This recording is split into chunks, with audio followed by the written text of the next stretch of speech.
Friends ma'am हौजिक middle east लेबा अखोगी USA अमसुंग Israel गा तौरिबा वार से सी मतांग सोई मैम द इन्फॉर्मेशन खरा शेयर तौजगे अदुगा मरुआइना अखोगी यूनाइटेड स्टेट्स ना नहानदगी अखोगी ईरान दा अटैक तौगरेन तौरमबदो हारिबा अटैकिंग हौजिक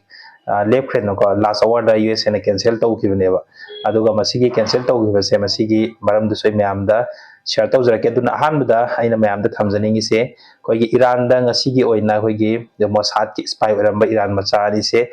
ईरान की गवर्नमेंट ना फारसी तौरगा हाथ खेना दुमाइन हौजिक डिफरेंट मीडिया सिंग दा दुमाइन फोंदोंनरेको अदुगा मखोइना यूएसए अमसुंग इजराइल की मोसाद की स्पाई ओरंबा मियोय क्या हानसु हाथ खिबा लैरेबको अदुगा ngасigi ओइनासु ख्वाइदि नौबदा मियोय अनिमसु हाथ खेबा पावम लैरेको अदुगा अखोगी मीडिया सिंग दा फोंदोंनबगी मतुंग इन्ना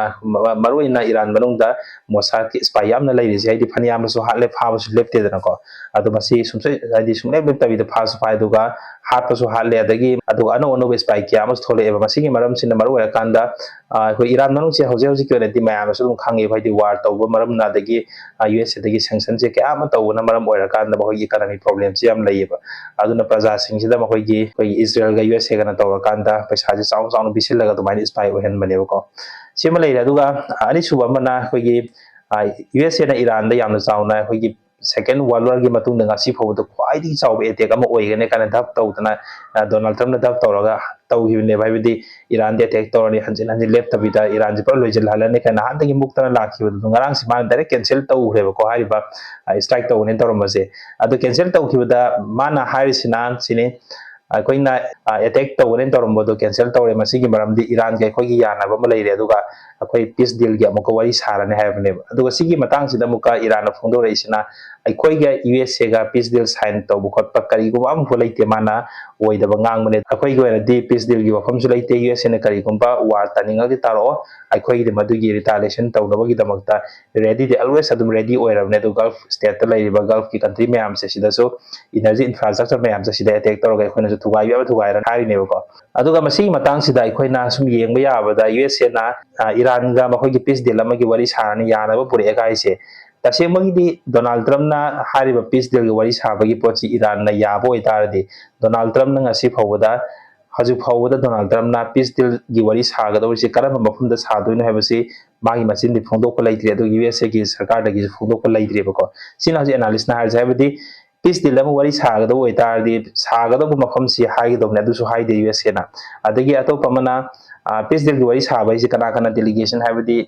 ईरान के साइड की कना कना याउने तो यूएसए की साइड की कना कना याउने हाबदो सिगी मतंग से पब्लिक ता हाइगे द पोतो यूएसए की साइड की हजु फोदा हाइदेको सिना मरम ओरा कांदे मसाइगी यूएसए ना डोनाल्ड ट्रम्प ना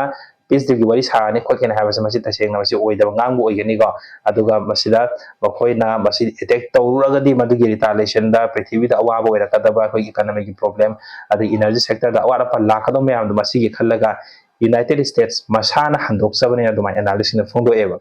सिम लैरेगा अदुगा अतोपा अमना गाजागा लेबानन की सेसिदसु सिसफायर ओइरेको तसेंबगी हौजे हौजे गाजागा इजराइल सिसफायर लै अदुगा लेबानन के इजराइल सिसफायर लैयेबा सिसफायर लैरगसु इजराइल से सिसफायर मखोइदा केम खांगमरते सिसफायर लैबा लैतबु उदे मोइ हाइबो सिसफायर मतुंगसु अटैक तौबगी हाइनबिसे अदु मोइ सनबि हम लैबने अदुना ngasi सु अखोगी लेबानन की टाउन खरदसु ड्रोन अटैक तौबदुगा अदुगा बॉम्ब खरसु थादबगी वरी सुन थोलेको लेबानन की मनुंगदा अदुगा गाजा की मनुंगदसु दुम अटैक तौ ngarang su miyoy nipan laikhidrabni gaza manungda Israel ni air strike ti ko aduna masigi matangdu aina mamangi video du saina phongdok sakibne adu ngasi ki oina sudum gaza ki manungda Israel ki side ge dum attack tawraga miyoy khara sopan bagi wari dum different media sing da dumaina palle aduna तसेंबगी हजि लेरेसी USA गा Israel गा से मखोय थाजब याबसे Karamba मोंग the मोइ थाजसिगे हेबसे condition um who लैते को मखोय नि थाजब याबसे हेबदी सिसफायर अमुक तौगनी सिसफायर मनुंग अटैक अमुक हवनी अमुक रिटालिएशन तौरकनी ईरान अमुक अदगी ईरान रिटालिएशन है तौबगा यूएसए ना अमुक थेंगनबा ngамदबदि अमुक सिसफायर लौथोरकदोइने सिनेको यूएसए ना तौरिबा अदगी इजराइल ना तौरिसे अदग गाजा सुंगाइरे गाजा से फने कुइ को मागी सिसफायर थमखिबसे अदुबो हजु फमुका सिसफायर की मतुंग हजु फौबदा सिसफायर लैना लैना इजराइल ना गाजा दे अटैक तौग मी लिसिंग अमगी बया सुजिलेबा सिरेइसे अदु हजु लैबा कंडीशन जदि सिसफायर की ओइबा अदुगा इंटरनेशनल पॉलिसी ओइबा वार की पॉलिसी मैम लैदे रूल्स एंड रेगुलेशन सिदा केम फॉलो तौबि पोनते को इजराइल से मान तनिंग बदनि तौरिसे अदुना आई मखाता वीडियो दुसु मैम शेयर तौजरकनी को अदुगा मैम दसु अदुम चैनल असिबु सब्सक्राइब तौसिनबिरमो अदुगा मैम की कानागदबा वीडियो क्या मैम दा शेयर तौजरके।